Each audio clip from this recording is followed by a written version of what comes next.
This mini class is going to be about the breath. We in yoga breathe in and out through the nose, and we try for most of the practice to make that breath be pretty even in duration. Inhales and exhales are pretty balanced, long, wide. We at times change that ratio. Inhalings are more stimulating, so we might take longer inhales to get awake or to kind of stimulate the brain if you're a little foggy. At times we want to get calmer, more grounded, and so longer exhales will serve that purpose. The exhalation stimulates the parasympathetic system. It's a great thing to do before sleep or when you're getting a little anxious, taking just longer exhales. And it's a very direct way of regulating your physiology.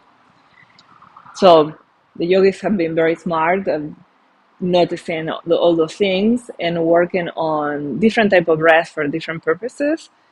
For most of our practice, we do a breath that is pretty even, and we're trying to elongate it. And for that elongation, we want to also think of how to use the full capacity we have for those breaths. So many times we are not really breathing in that way, right? Or we are not really breathing in an order that is the most functional and effective. So we're going to begin right now to breathe into the abdomen because we tend not to breathe there often. Some people do only there too. Some people only breathe into the upper ribs. And now we're going to try to breathe in all the places, beginning with the lower belly. So lower belly breath, abdominal breath are very relaxing. So they're very parasympathetic, stimulating. So it's another good practice just on its own that you could do.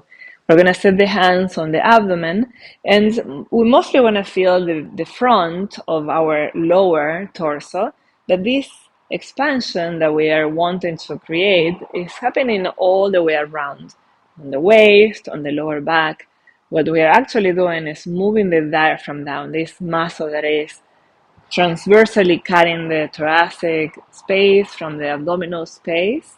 And it's normally on the shape of a dome, and it's kind of going into the thoracic cavity in contact with your heart and your lungs.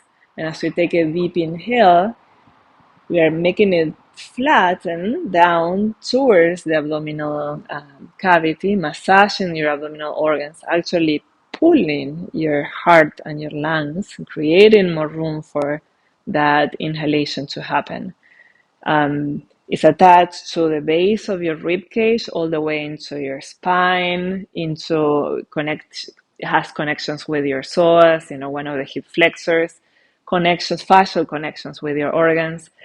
Just by breathing deeply, we are touching all those things. So, I like to know the things to even feel a little more passionate about breathing fully. Not that just breathing fully makes you feel not so great that you want to do it anyway, right?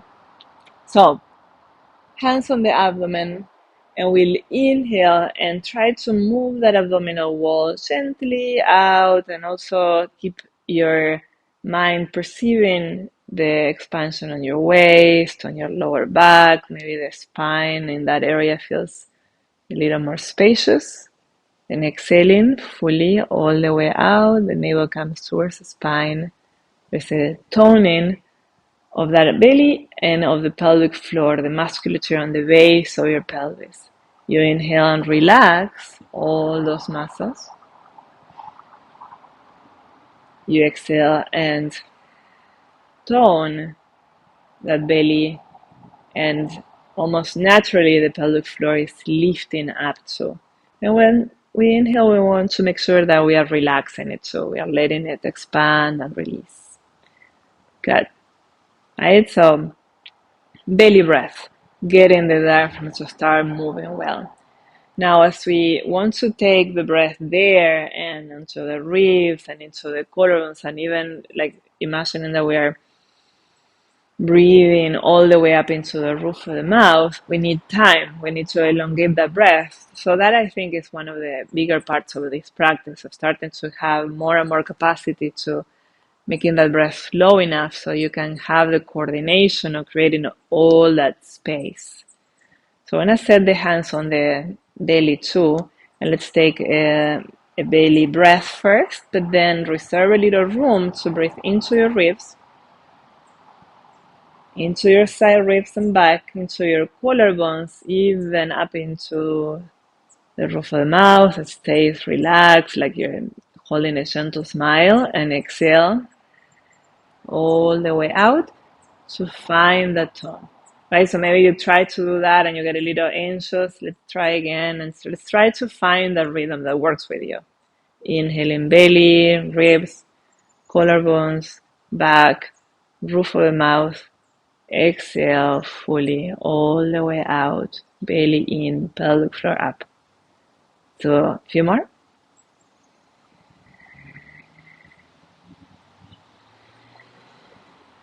Keep relaxing the shoulders down. I was noticing that I was holding them a little bit up.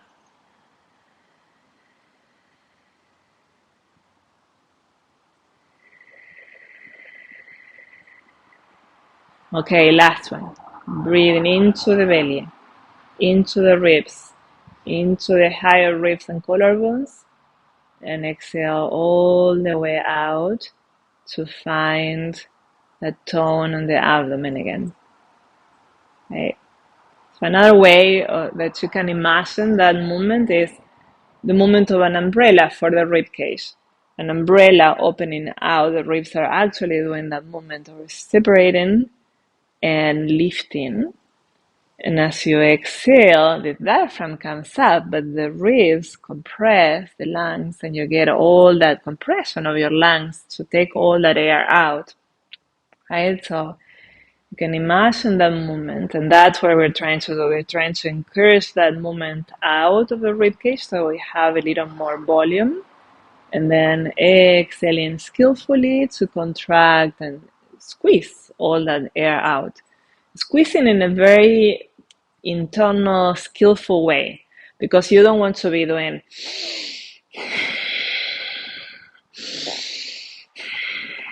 right? You could do that, and it's not bad on its own.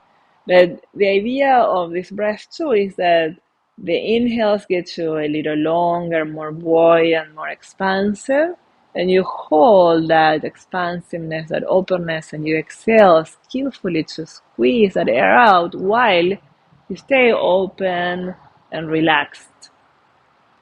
Another image that maybe helps you is the one of a small little balloon that you set on the lower belly, and you start inflating from there.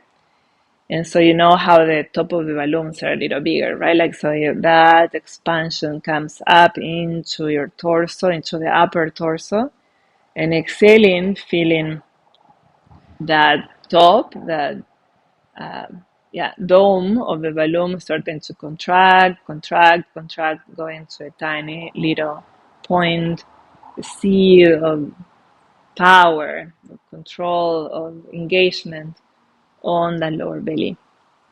Okay. After that, after maybe you've done 3 or 5 belly breaths, 5 or 7 full, complete breaths, close your eyes, take a few normal breaths, notice whatever is happening for you. It might be that it's a new thing and you're working on coordinating and it's getting you a little anxious. If you notice that while you're doing it, drop your breath and try again. Try again and try to find that pace that works for you.